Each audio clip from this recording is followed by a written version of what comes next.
Hey, Mr. Garage here, and this is going to be one of many short tool reviews. Check out all my videos. It's going to get to the point on the tool that you might want to buy that's in this video. So let's take a look. In today's tool short, we are going to be assembling a new folding engine stand. Now, this is the style I like. This engine stand has 4 wheels on it, basically 2 posts in the front, 2 posts in the rear to make it really stable. But this one has a folding articulation in the middle. Now, I got rid of my last engine stand simply because it didn't fold. It took up way too much space. I don't like the 3-post ones that have 2 wheels in the back, 1 wheel in the front. They're just unstable. But got this picked up, ordered it on Amazon, and this looks to be exactly what I want. It'll fold up nice and compact. You can kind of see in the picture there how compact that folds up. So yeah, I'm gonna get this assembled, kind of take a quick look at it, and yeah, we'll get on with this little short review. All right, so I've got everything unboxed, and you can see the components here. So nothing fancy. We got a crossbar, we have the folding parts, we have the main body, we got the engine, actual bolt-on arms, wheels, and a lever. Pretty basic. And I think it came with a book that I won't read that has words and stuff in it, but I think I can assemble this without that, but we will see.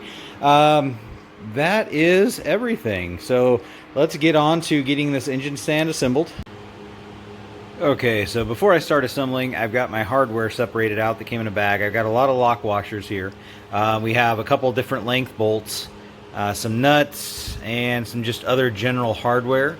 I assume this is for the folding part of it, and some long bolts that are going to be for the little arms that hold the engine itself. So that's kind of just a little hardware package, and let's move on to step 1 of starting to assemble the wheels. Alright, so quick step 1, we put our front wheels on this cross beam. This cross beam is located here in the instructions. It was a 3/4 inch, and you've got to pop these plastic covers off the ends of this piece of steel, and then you can kind of see in there we just used a 3/4 to get those locked down. So that was the first step I did in assembling this, so let's move on. Alright, so step 2, moving on to the kind of the back wheels. These are the brackets for the back wheels, and you can already see this huge gap where they didn't have that sitting flat when they welded it on. And kind of sucks. I mean, I was hoping Big Red had improved their tolerances or quality. I have a Big Red over there in the corner engine crane that I bought probably 15 plus years ago, and that thing was, let's just say the tolerances were not there. If it was plus or minus a ½ inch, that would be being generous on that thing. So anyways, I was a little disappointed in that, so it's just going to make one wheel tilt a little bit, but it's not going to have any effect on function. It was just more annoying to me because that's just shoddy. So, but it is a very inexpensive engine stand, and it's going to do what I want. So I'll shut up and get these wheels on. Alright, so I've got step 2 done. I've put my back wheels on. These actually roll nice and smooth. They actually feel pretty decent. I have the bolt head on the outside and the nuts, lock washer and washer on the inside. You don't want to flip that around, or you're going to catch your ankle on this guy sticking out one side. That's going to ruin your day. So anyways, step 2 I've got completed. So the wheels are on this back area, and let's move on to the next step. Alright, for our third step, we put this wheel on, this little caster wheel. It's halfway down the body, so this is the wheel that's going to hold the unit up when you fold it to store the engine stand. So that's just a little tiny steel wheel. Roller feels really good in this, so I mean, at least that's pretty decent quality compared to my old Big Red stuff over there in the corner of that crane. The wheels on that thing are terrible, but again, that thing is very old. So anyways, yeah, I got that wheel on, and let's move on.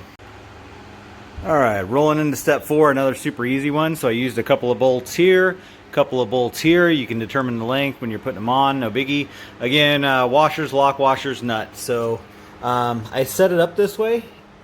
I was able to assemble this by myself without having somebody hold anything, because it does balance. So if I can get back here far enough, you can see you just kind of balance it on the floor and set that rear crossbar on there, and that's pretty much it. So let's move on to step 5.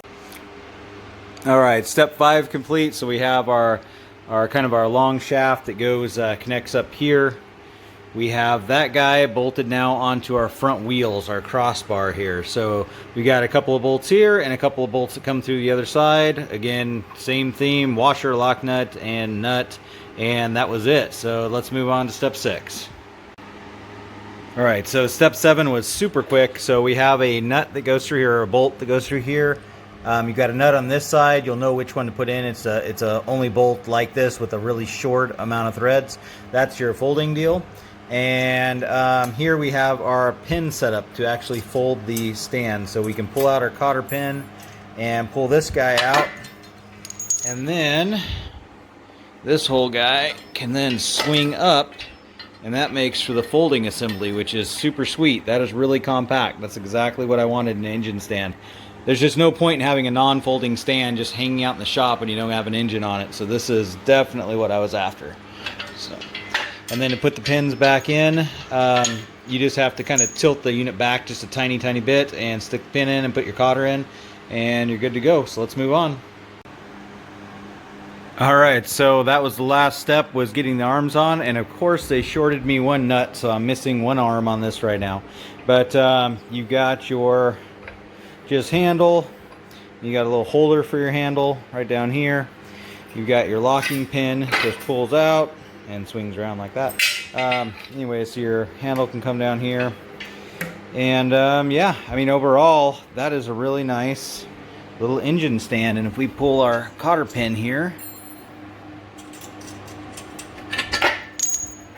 and fold her up, I mean, that is a very compact little stand that you can tuck away in the corner of your shop. So I got to take points off for missing the nut, but you know what? This thing is so inexpensive and it folds up so nice and neat, and the format is way better than the ones that have the splayed out legs that kind of stick out like that, because those interfere with your engine hoist.